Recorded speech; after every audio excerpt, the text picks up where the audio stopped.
คือรถคันนี้ให้เป็นของน้องพันเด้อพี่น้องเด้อน้องพันน้องพรเฮานี่แหละโอ้บัดเท่านี้แล้วรถโอ้เหลือมามะเอาไว้มองได้เจ้าวะได้แล้วบ่ว่าฉันมีก็พอละพอมาโอเคปกไว้นั่น จิกหมุนเขาหกเลยไปยันรถเป็นห้อยบวกคักอีก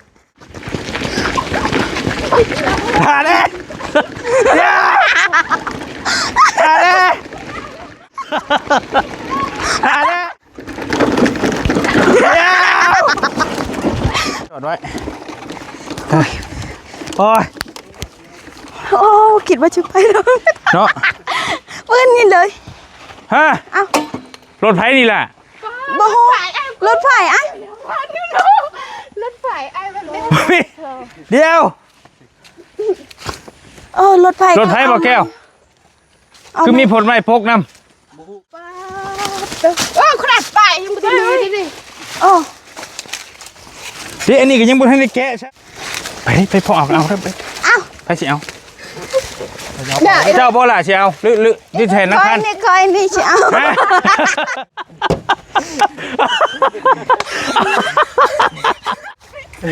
มันคือยังไง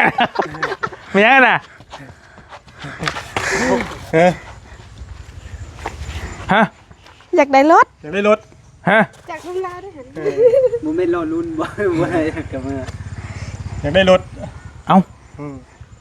เสียใจป่ะเสียใจผู้หนึ่งดีใจผู้หนึ่งเสียใจพี่น้องบาทนี้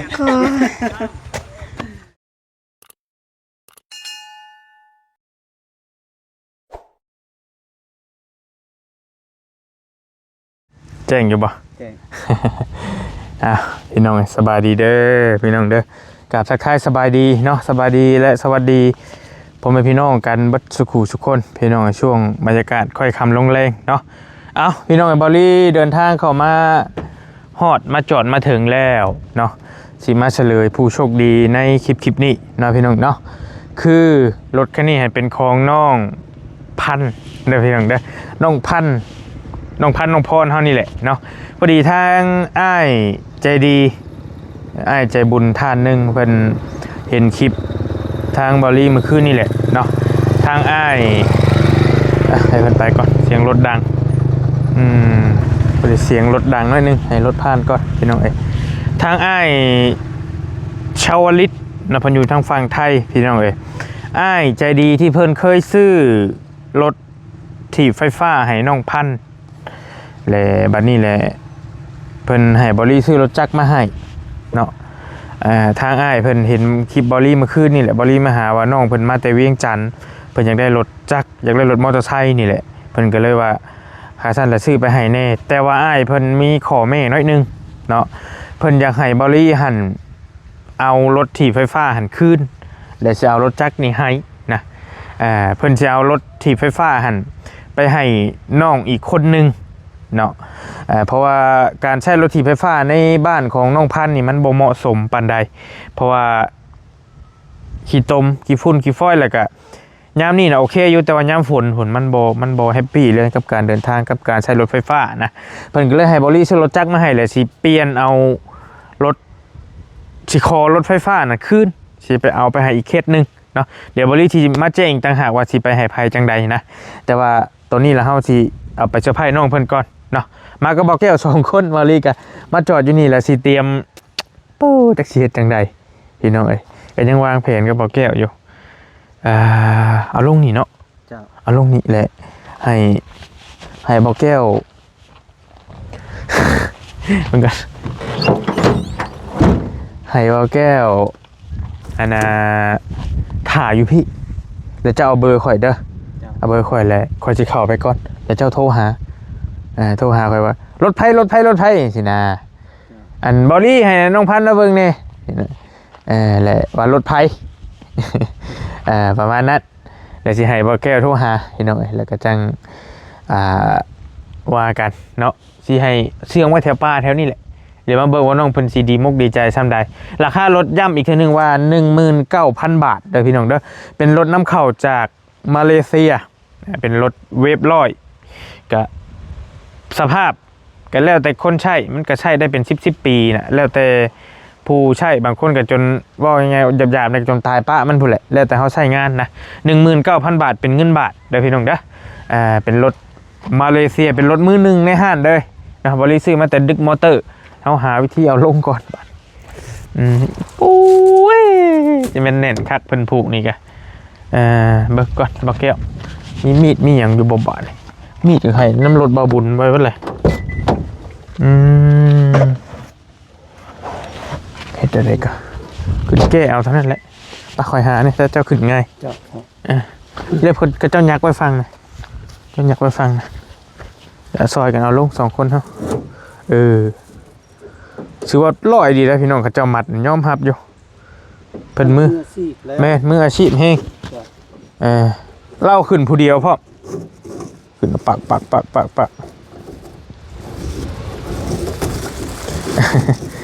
ได้บอกแก้มาเป็นมูพี่น้องเพราะได้มาเซอร์ไพรส์น้องเพื่อนน้ำกันจังว่ากัน ยังคิดอยู่จะคิดเซอร์ไพรส์อะไรก็เห็นแต่ทางเดียวนั่นแหละสิเอาเสียงไว้ปลาพี่แต่ให้บอกแก้วเฝ้านะแต่ให้บอกแก้วโทรหาปลาเบิ้งในบอลี่รถไฟมาข้างอยู่นี่เองสินะอันนั่นแหละพี่น้องเอ้ยเดี๋ยวเอารถลงก่อน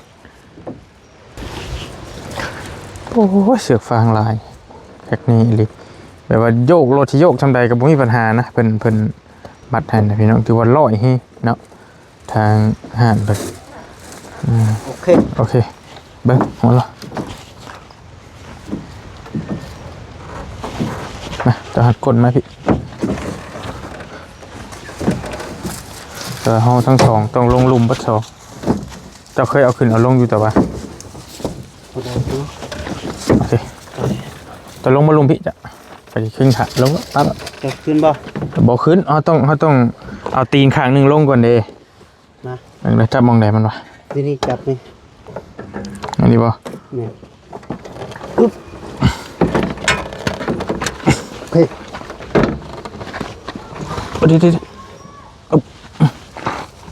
โอเคตีนเจ้าบ่มันจะจับโชคมันจะจับโชคมันโอเคมันจะไม่ไหวโอเคแล้วเจ้าเดี๋ยวมาที่ก่อนเห็นน้องคนย่างไม่เห็นว่าแห้งอยู่แล้วอันสิเก็บหลักฐานนี่กันนี่พวกเชือกพวกอย่างนี้เลยเดี๋ยวได้ยินแล้วบอจักแล้วปิดท้ายปึ๊บกระเจี๊ยบเดี๋ยวเอาไปย่างมาพอแห้งพี่น้องอีกเนาะกระเจี๊ยบ2 ดอกกระสานนี่ของแถมเพื่อนรีไว้ในพี่ติดบังดูสตาร์ทมือได้เห็นไหมสตาร์ทมือสตาร์ทเท้าก็ได้เป็นกระเจี๊ยบใหญ่โอ้หักโอ้เนี่ยน้ำอัพบีบแกบังดูเฮ้ยคิดอย่างงี้บ่บีบกันจ้ะกำลังตีขักบ่เดี๋ยวเขาจะปรับลงกันตีมันโอเคเครื่องมันยังฟิตอยู่จ้ะนี่น้อยเบิ่งกันเด้อเดี๋ยวเจ้าเอาเบอร์ข่อยเบิ่งให้โทรศัพท์เจ้าข่อยเข้าไปประมาณ10 นาทีเดี๋ยวจะโทรหาเลยเด้อบอกว่าประมาณ 7-8 นาทีก็ได้กะว่าข่อยคุยกับน้องเพิ่นนะยังให้อยู่กับน้องเพิ่นมาข่อยสิกดให้เดี๋ยวสิให้บอกแก้วโทรหาแล้วสิพาน้องเพิ่นมาเบิ่งอีกอย่างสินะพี่น้องเอ้ยสบายดีเด้อสบายดีบอกแก้ว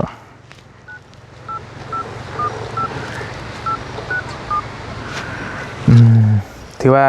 เข้ามาเมื่อคืนนี่เนาะเจ้ามาเมื่อคืนนี่แหละกะ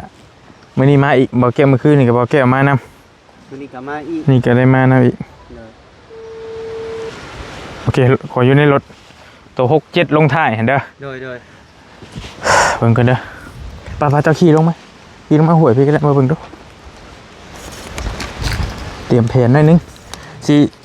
เอาไปมอบให้ธรรมดาก็ได้อยู่แต่ว่ามันคือง่ายโพดนะพี่น้องเอ้ยต้อง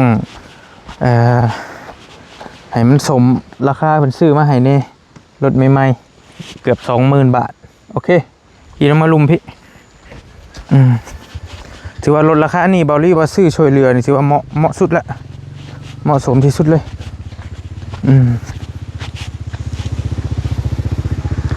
มาเลยโอ้นิ่มลีโน่โอ้บัดเท่านี้แล้วรถโอ้เหลือมามะเดี๋ยวเอาไว้มองได้เจ้าวะนี่เพื่อนครัวนี่สิเข้าที่บ่ได้นี่ก็ได้ได้ก็ปลานี่ว่าปรับใหม่มาเพิ่นมาเหลียวเห็นอยู่นี่รถติแม่นพอดีแหละเรามาเรียวเบิ่งที่เฮาจะหักพดไม้เพิ่นยังปกไว้เด้อพอมันคือเด้อจ้ะเดี๋ยวเพิ่นสิมาสตาร์ทเขาเลยโอ้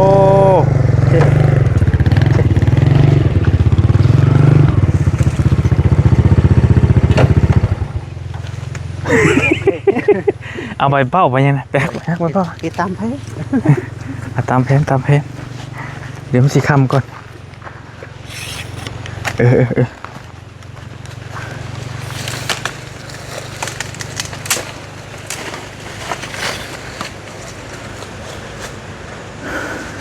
โอเค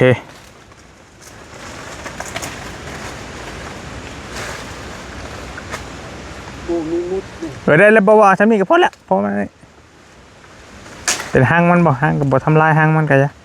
ก็ได้ทำนั่นก็ได้แล้วก็ได้ละสั้นเนาะเขามีกันโอเคโอ้ก็บ่จะให้มันหกลายล่มรถล่มมันไม่ให้อีกเอาซ้ำนี่แล้วพอดีพองามพี่น้องโอเคปกไว้นั่นจิกหมุนเขาหกลายไว้ยันรถเป็นห้อยบ่คักอีกซ้ำนี่แหละพอดีงามโอเคกระเจข้างไม่เห็นบ่โอเคเดี๋ยวค่อยเข้าไปประมาณนึงเดี๋ยวจะโทรหารถเด้อเดี๋ยวค่อยสิเข้าออกมาโอเคไปพี่น้องต้องวางแผนกันหน่อยนึงให้มันดิเซอร์ไพรส์เพิ่นนี่เนาะไปเดี๋ยวเข้าไปหาน้องเพิ่นนำกันโอเคมาพี่น้องมาเข้ามาเบิ่งก่อนเป็นอะไรอยู่เฮือนอยู่ปอน้องพันได้อยู่ปุ๊บอยู่ปุ๊บเอาไงเฟบอึบ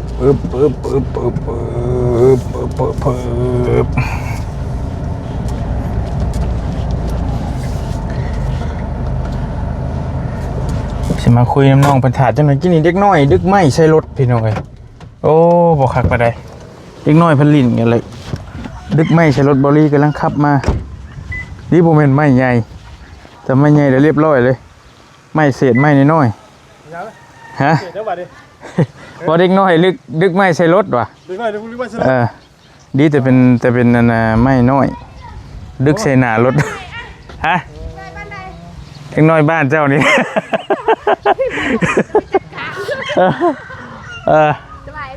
สวัสดีพ่อกันอีกแล้วเด้อสวัสดีเด้อลุงเด้อแต่ไม่เศษไม่ดอกกำลังไม่ใหญ่เพราะเฮ้ยตกใจน้อยใหญ่ขึ้นไหนบอสนี่น้อยนึงนะมันยังมาทันหกนี่น้อยนึงกับเด็กน้อยดอกสบายดีเพิ่มหน่อยกับเขาขอบว่ายังรถแตกปะบ่ได้แตกน้องพันมาหาไอ้ดูรถไฟฟ้าจะขี่ได้บ่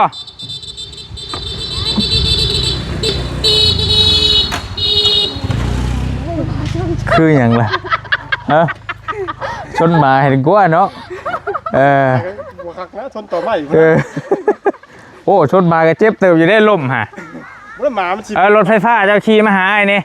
ขี่ได้บ่มาจังจังรู้สึกใจเลยจุ๊ เมื่อไหร่ไม่จะส่งซัก ไอ้ซื้อรถจักรมาให้เพิ่น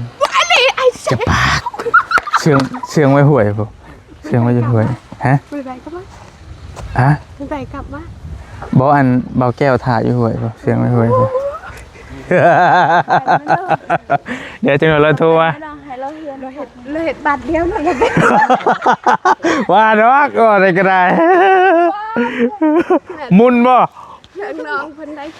ใจแล้วกุ้ย มาเน่เราเห็ดเราขับรถอะไรนี่ บ่ให้ขับมาเบิ่งให้ขับรถไฟฟ้ามาเบิ่งอยู่ไสแหละ ไอ้รถรุ่นใดไอ้ ฮะบ่แกสิรุ่นรองของเจ้านิดนึงไม่ยังไงนะคือยังอย่ามาปากอย่ามาปากได้ยินเลยอย่ามาปากเต้นก่อน อย่าเผามีพิรุษได้เดี๋ยวจะหูโตให้เราขี่รถไฟฟ้าแล้วกัน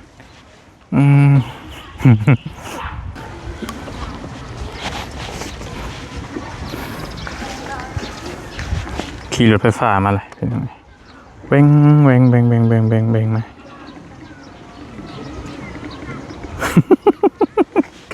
มันก็คือกับคนอยู่ได้รถแก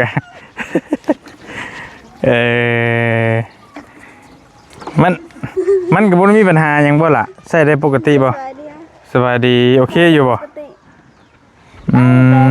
เวลาเฮาสิไปนำขี้ดินมันไปบ่ได้เด้อ คันอ้ายช้อนได้บ่มันสิหับน้ำหนักง่ายได้บ่ฮะ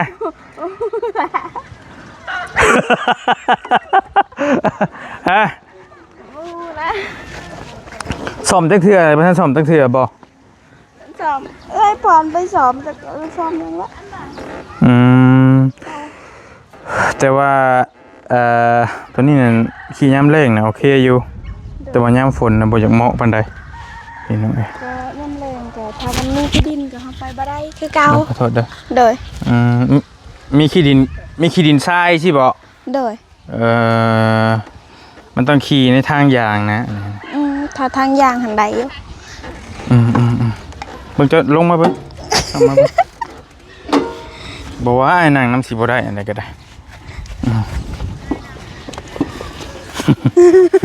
จะน้ำหนักเท่าไหร่ น้ำหนัก48โล พอดีครึ่งนึงของไอ้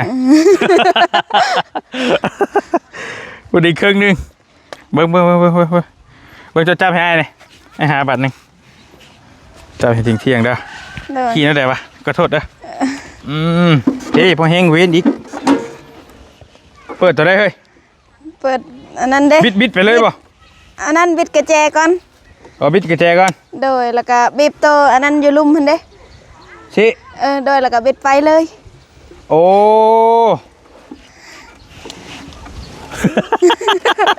เดี๋ยวอันนี้กะสิรุดเลยฮะ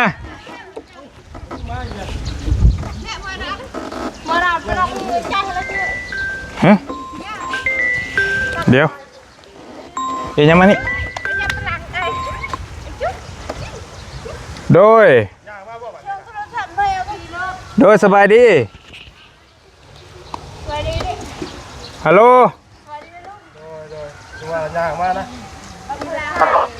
โดยคือบ่ได้ยิน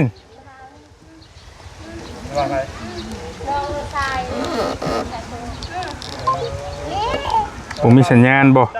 มีสัญญาณโทรก็ยาก The callie is busy now. Please try again later.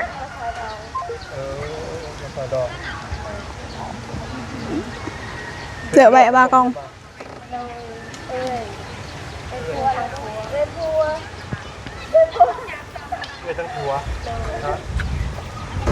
สายเข่าแบบนี้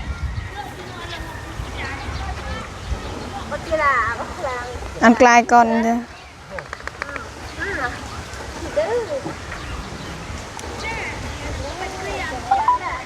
The callie is busy now. Please try again later. เอา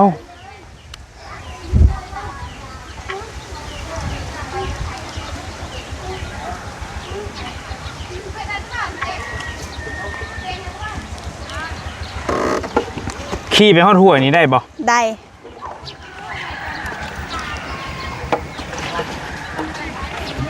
เจ้าเคยขี่ไปไกลเขาใช่ล่ะ ฮอดอันนั้นทางบ้านทมน้อยอันเด้ ทางบ้านเทิมน้อย โดย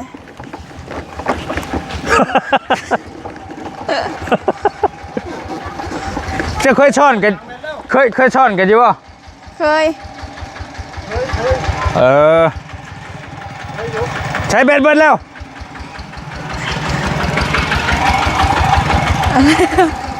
โอเคเจ้าจะลองขึ้นท้ายอ้ายด้วยอาจิพาลองขี่ไปฮอดห้วยนะเราลองซ่อนเบิ้ง ไปนำได้ไหม ฮะ ไป ไปน เอาไปกับไปกับไปไปกับไปไป ำไปคือไม่อยาก อยากบ่ฮะ คือไม่อยากคือเนี่ย อยากลองรถไฟฟ้านะมันก็ได้เจ้าคอยยาง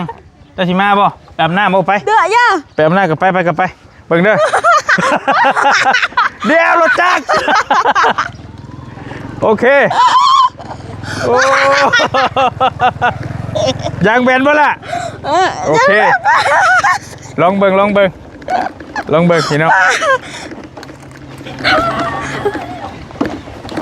ยัดมันมาหอดพุ่นนะแบกสิเบิด ใช่มานะแม่บ่มาบ่ เด้อแม่พัน มาอาบน้ำบ่ ไปกิโล มาเลย โอ้ครั้งแรกได้พี่น้องได้ขี่รถไฟฟ้านี่โอ้ยแล่นไวกว่าอีกเลย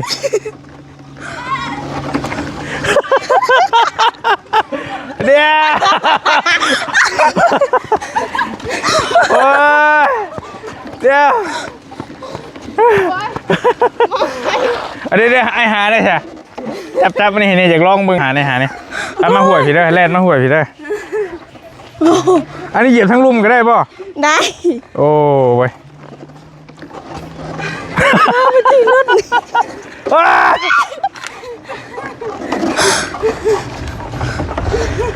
มันฮอดพลานบ่ล่ะขี้นี่ มันหอดอยู่แต่กลับมาได้ยู อ๋อแสดงว่าเบ็ดโบราณนี่เนาะ โดย อะไร โอ้ย บวจีนเลยอันนี้เขาก็มัน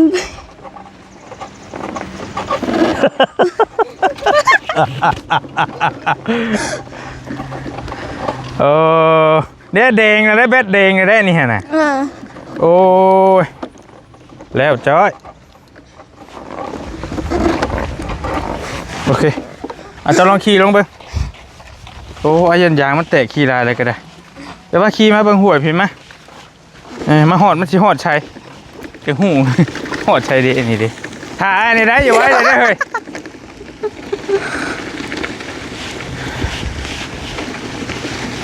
เคยซ่อนกันหอดพลานบ่เคยโอเคไปเล่น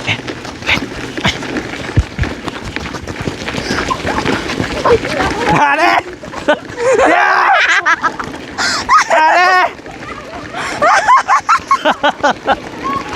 ลย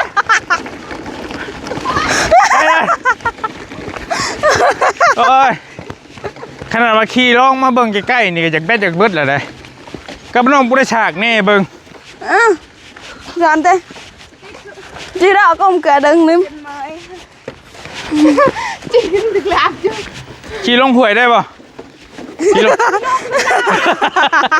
เดี๋ยว mà ta đi พี่ละอยากลงเบิ่งห้วยบ้านแต่มันเป็นลงขี่ลงมาไปขี่ได้ป่ะ lông đây hả ลงได้ที mà đó của lông nín มันคำบ่ได้ก็จอดได้ป่ะ ta là ได้ป่ะ จะได้ จบดีได้เฮ้ยเพได้คำบ่ได้ก็จอดไว้เดี๋ยว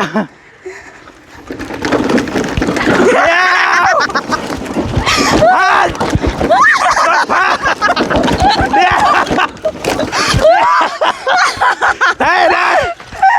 ไอ้บอกอยู่แล้วโอ้มันมุมเบรกบ่ Bẹt leo vào dù บ่ได้เป็นหยังบ่ไอ้เป็นห่วงรถพี่แล้ว Bẹt vào dù โอ้ Sao vậy เอาโอ้ เอาก็ เป็นยังเป็นยังไง ตกใจเลยติ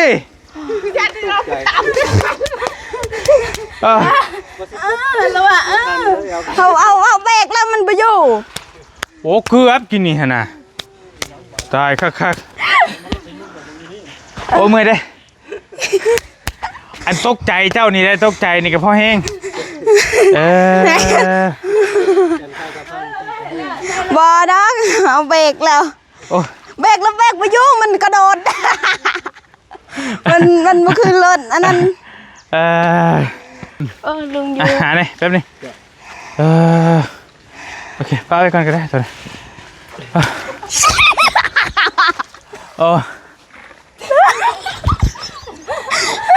อะไรเป็นห่วงเนาะเพียง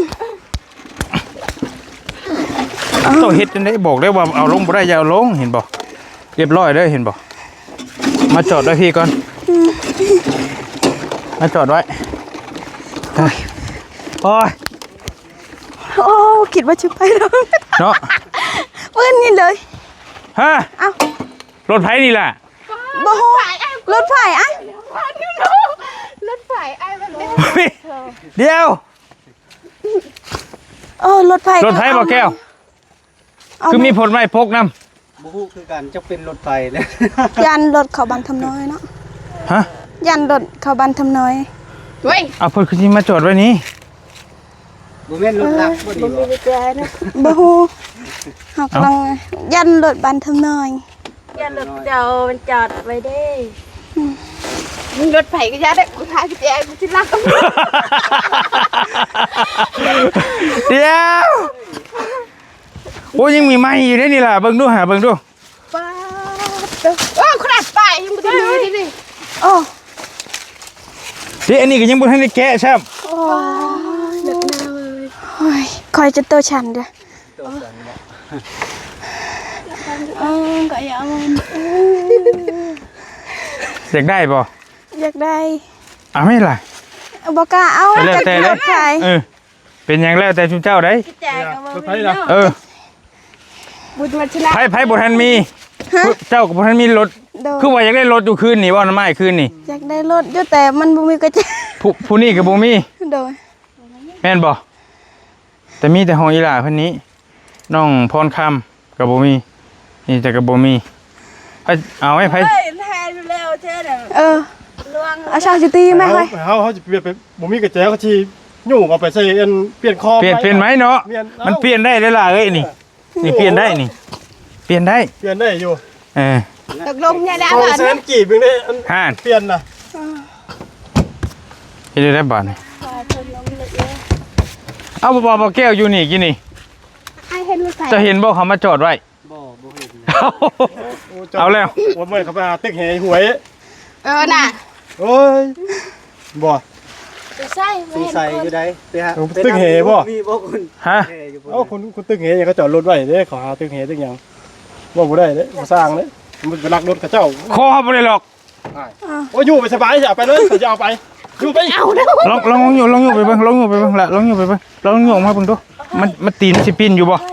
ล็อกกระเจบ่ได้เฮ้ยติดเกียร์ปลดเกียร์ก่อน เอ้าไปเฉย ปลดอีกเดี๋ยว ถอยขึ้นก่อนถอยขึ้นถอย เดี๋ยวใจเย็น โยกปลดบาดนี่ปลดเลย ได้ป่ะ โอเคได้แล้วบ่ถอยหลังก็ได้ถอยหลังดึงถอยหลัง เฮ้ยได้ ไปพอเอาได้ไป เอ้า ไปสิเอาเจ้าบ่ล่ะสิเอาหรือที่แทนนัก คอ พั ย น นี่คอยนี่สิเอา เอาได้กี่ ฮะ เอาได้ เอารถไฟฟ้าเจ้าได้ใช่เดี๋ยวเอาให้นักพรคำซะจะมีรถไฟฟ้าเลยผู้นี้เราบ่มีเนาะ หายก็ให้เหรอ อาจจะแล้วระบบมีไผเอาน้องพรอาจจะเอาไอ้เบิ่งชงแล้ว เดี๋ยวสเปคเลย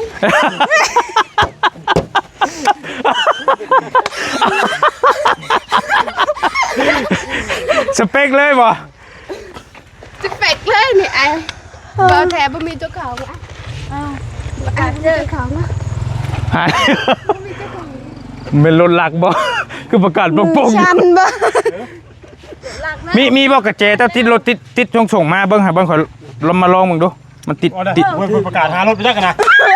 แกก็มีบัดนี้ เลาะเดี๋ยวเดี๋ยวว่าจะให้เราลองเบิ่งข้าเจ้าขี่ได้เจ้าขี่ออกไปเลยไปลองเบิ่งมาพี่ก่อน โอ้ได้ละ เอาลองสตาร์ทเบิ่งล่ะลองสตาร์ทเบิ่ง สตาร์ทอะไรวันนี้ บ่ได้ติดเกียร์บ่เอาลองเบิ่งเอาได้เฉยบ่น่ะเอาลองสตาร์ทเบิ่ง ว่าสตาร์ทเลย เอา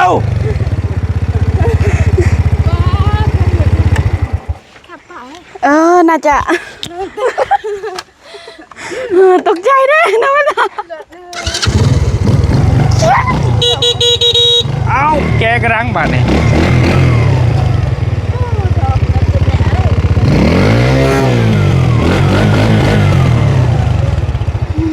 ขี่มึงรู้เจ้าขี่แข็งไหม ไม่ชี้ให้ชอฮะ พรุ่งนี้ยันบ่ได้ลองขี่ลองขี่ พี่ไปแสง ขี่ขึ้นหรือขี่ลง ขี้ให้ชอแล้วเคยช่างองกูจูจะดังเลย ได้ป่ะโอ้ขี่ได้อยู่ได้เฮ้ยลองขี่ขึ้นเพื่อแต่จะขี่ลงมาเด้อโอ้ บ่กรักฮะ เสียงกันนิ่มมิลีนี่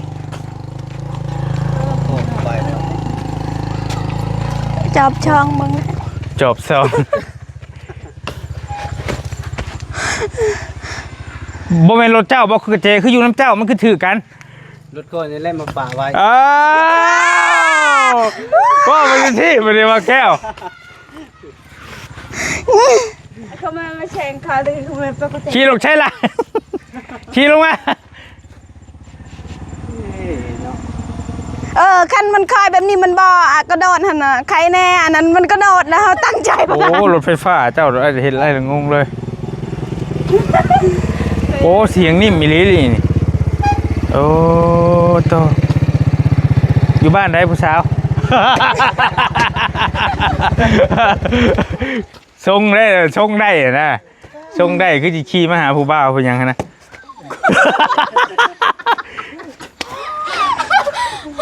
บ่อีหลีน้องเพิ่นอยากได้รถได้บ่แก้วคือมานั่งคุยนำกันเมื่อคืนนี่แหละคันว่าบ่อีหลีคันว่าเปลี่ยนได้บ่เปลี่ยนกับรถตอนนั้นได้บ่ได้บ่สมมุติว่าอ้ายสิเอารถไฟฟ้าเมื่อแหละเอารถบ่แก้วให้เจ้า ได้บ่ ได้ มักอยู่บ่ ได้มักอยู่บ่สีนี่สีได้บ่ ถึกใจเลย เพิ่นก็คนโอ้ยหาเฮ็ดได้ก็ตกใจบ่เราก็คนใจบุญสุนทานอยู่แล้วเราก็ซอยคนอยู่แล้วนะเราก็อ้อลีขอให้น้องเพิ่นซับไปแล้วเปลี่ยนเอารถสีไฟฟ้าเด้อ เฮ้ยสิให้แท้วะ ขนาดเมื่อ ฮะ เอารถขนาดเมื่อ เอารถไฟฟ้าเมื่อเนาะ โดย โอเคลองขี่ไปก่อนคันขี่ได้ไป ที่ได้เราเอาให้เลยกันขี้บ่ได้เราเอาเมื่อคืน ให้อีหลีบ่เอาลองขี่บ่คันขี่วิดโน่นนี่ได้เดี๋ยวให้เลยจะดังมากินนู่นนี่ เดี๋ยวตายจะได้ดีเลย จิเตืออยู่บ่ให้มึงก็น่ะไต ลองขี่บ่งั้นขี่ได้แล้วให้เลยไปบ่หลีไป โอ้ยดังอยู่บ้านมะ เพิ่นแข่งแล้วบ่ขี่ได้แล้วบ่บ่มันสิถึงอยู่บ่ไอ้ โอ้คนมันให้สูงใช่ไหม บ่มันสูงได้วะ บ่เป็นหยังคันเราบ่ได้ โอ้ย ง่ายปานง่ายทางนี้ก็ได้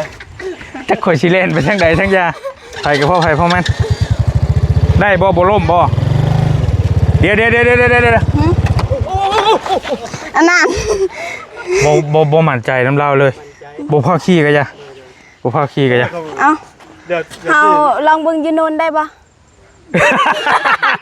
เพิ่นอยากได้เลย ลองเบิ่งอยู่โน่นได้ แข่งจะบ่ถึงล่ะ เด่นเย่ใช่นะ โอ้ย นี้จะได้ ปั๊บอ่านลง มันบ่คือรถถีบได้ลุงเอ้ย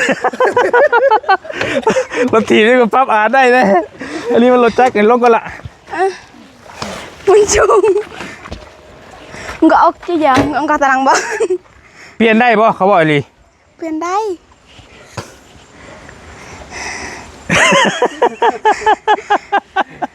แต่คัน เปลี่ยนได้เอาเสียวให้เลย ฮาด ยัดก็ขาดได้โดด อ้ายเพิ่นสิบ่ให้บ่ใช่อ้ายผู้เพิ่นชื่อให้ ฮะก็เอาคือกันแต่อันนี้เป็น โชว์ก็3บาท เอาอ้ายเพิ่นชื่อให้เพิ่นเสียใจได้รถถีบไฟฟ้าได้ลุงได้ชื่อให้แม่นบ่เท่าไหร่จะชื่อลุง 5,000ผมหาปัญหาแล้วก็จำเลย จักที่เลือกได้ ทำนุ่มนวลบ่ลูกเปลี่ยนได้บ่ ดึงเปลี่ยนได้อยู่วะ ฮะ เปลี่ยนได้อยู่วะ เปลี่ยนเลยเด้เฮาก็สิต้องถามทั้งอ้ายผู้เพิ่นชื่ออีกทีนึงว่าเพิ่นสิเสียน้ำใจเพิ่นเด้ อากาภูมิใจในทั้งอายเพิ่นชื่อให้กะ อยากได้เบ่ชอง อยากได้มาชอบ มันเลยว่า2จังได๋ก็เพิ่นอยากได้เปลี่ยนประตูเนาะ อ้ายต้องได้คันหนึ่งเมื่อนะกันเจ้าบ่ให้แล้วอ้ายก็บ่ให้ตัวนี้กันเจ้าบ่ให้ไปรถถีบไฟฟ้าเจ้า ได้บาดสิโทรหาอ้ายเพิ่นตอนนี้ก็บ่ได้อีก โอ้ยสัญญาณบ่มี ผมโทรหาอ้ายเพิ่นติดน่ะก็มื้อนี้ โกงก็ขึ้นไปแล้ว เอาซะ นักบาดบ่ พอแล้ว คือนักแล้วคำเปลี่ยนได้รู้จักแต่ปัญหาคือบัดย่านอ้ายเพิ่นให้เด้อเพราะว่าบ่ได้รับอนุญาตไปว่าเปลี่ยนซุ่ม4ซุ่ม5เพิ่นอุตส่าห์ซื้อให้นะ โกกันกึดเนาะ จะได้บาด โอ้ย ของก็บ่ได้เด้ อยากได้บ่เจ้าก็อยากได้กันบ่ได้แล้ววาสนา เอาจังซี่มีแต่ว่าขี่ไปบ่ถึงน่ะคันนั้นเขาขึ้นไปเหมือนกัน อากาให้เอ้ยเพิ่นขึ้นให้ค่อยนี่ หรือว่าสิออกมาหาสัญญาณทั้งนอกทั้งอ้ายเพิ่นก็ได้ ลองโทรวงติเอ้ย ฮะ ขออนุญาตเพิ่นก่อนว่ามีอ้ายเพิ่นอยากเปลี่ยนกับรถจักรน่ะเพิ่นสิให้บ่นะ ให้ซาวลิตเราก็เอาที่เขามีเพจเอาอยู่ไหน บอลลี่ก็มีบอลลี่ก็มีอยู่เพจได้บัด ก็ขึ้นตลอดเลย หรือว่าให้เขาคุยให้ด้วยล่ะ โดย ลองคุยเบิ่งเนาะ โดย คุยให้รถให้ซาวลิตเนาะ โดย อันรถนั้นมันเป็นหยังเจ้าจังว่าอยากได้รถจักรจะว่าก็ไม่คืน เพราะว่าขี่รถนั้นหันถ้าแบบอยู่บ้านนี่ขี่ได้ถ้าแบบออกไปนอกหรือไปไห้ไปนาหันแบบมัน หาซ้าย ขี้ฝุ่นหันเด็ก กับยามฝน โดย มันลำบากเนาะแบตก็สิเบิดได้แล้วบอลลี่จังว่าจะลองขี่มาเบิ่งมันสิฮอดใช้นะเบิดเลยแดงนะติ๊กๆเลยกิน ผู้ใส่บริษัทคือนี่จัด เอาทีให้เขาบอกกับไอ้เพิ่นว่าได้เสนอไปทั้งไอ้เพิ่นได้ ก็ขึ้นตลอดเลยตังก็ เอาเหตุผลมาก่อน จะได้บ่ เหตุผลคือว่าผมจะบอกเหตุผลว่ารถโตน่ะมันไปให้ไปหน้ามันลำบากยกประเด็นมากก็ได้เขาก็สิไปบอกง่ายเพิ่นเนาะอ้ายเพิ่นอาจสิอนุโลมให้เนาะบ่ดี แต่ว่าใจก็อยากได้นี่แหละเพราะว่าขี่ไปมันง่ายได้ยามฝนน้ำนึงก็ได้อันนี้ ตัวเดียวจะแช่งชอบก็ เอาซะพอแล้วมันสิมืดเนาะอ้ายซื้อรถมาให้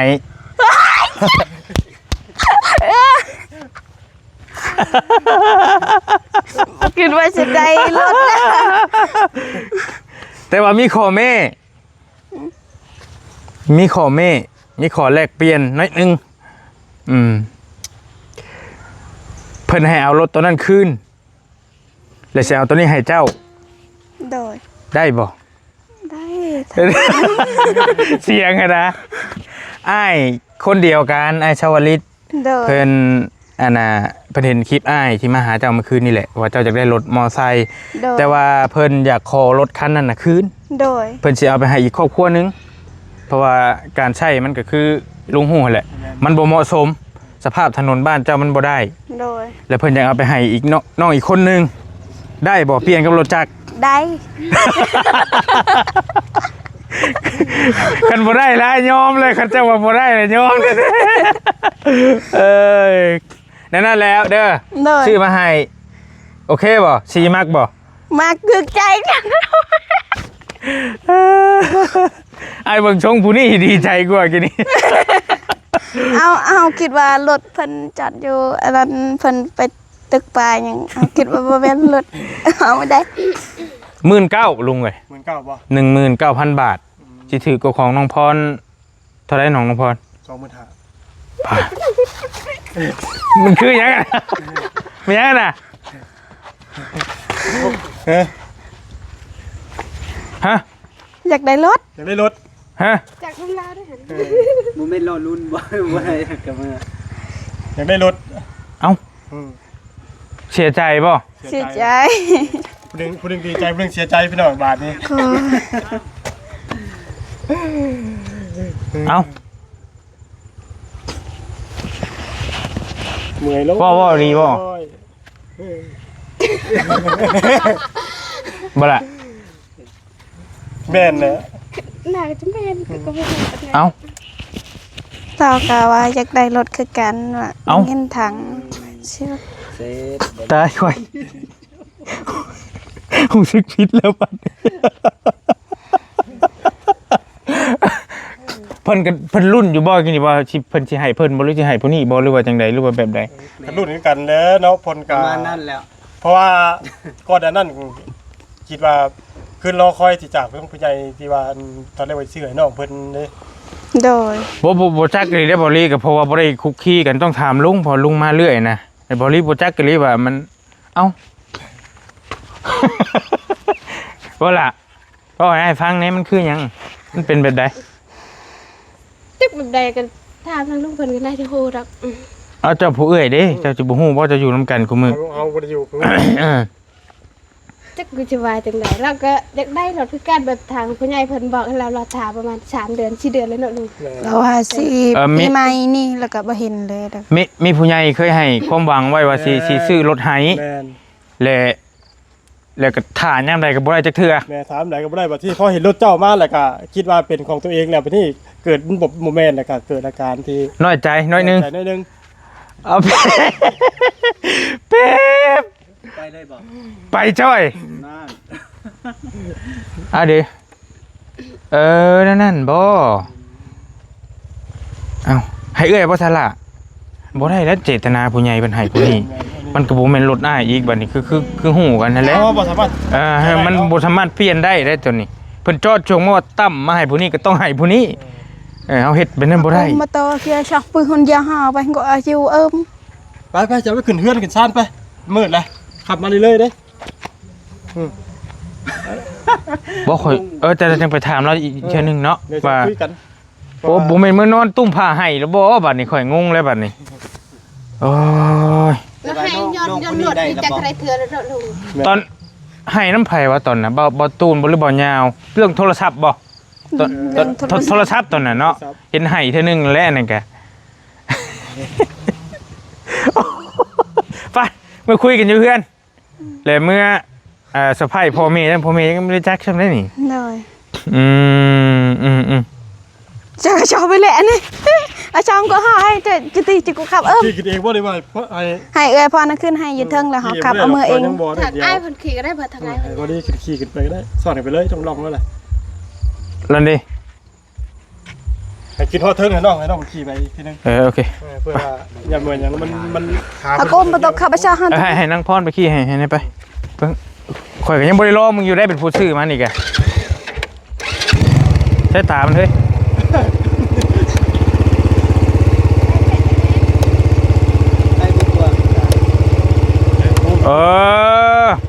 ก็เป็นตาแดงเนาะเป็นตาแดงเป็นตาแดงกะ ดาเนาะ18,900เนาะ อัน19,000สมราคาเพิ่นนั่นแหละมาบ่แก้มา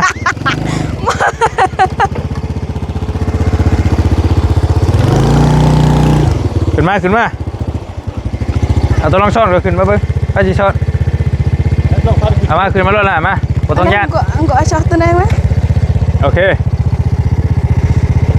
อะไรกูเตะนะ ขึ้นแล้วนะโอ้ยว่าดอกมาบ่แก้มาว้าว้ายื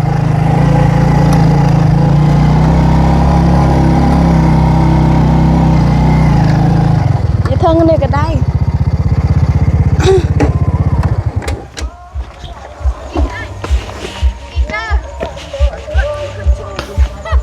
เดี๋ยวก็ขับ เวลาเท่าไหร่แล้วบอกแก้ว 42 ปอตัวเดียวละเดี๋ยวแป๊บนึงเวลาก็ยืดยาวเฮง เมื่อก็เด้อ เอาเมื่อก่อนละเดี๋ยวจังสิ เด้อคนเอาข่าวไปขาย เดี๋ยว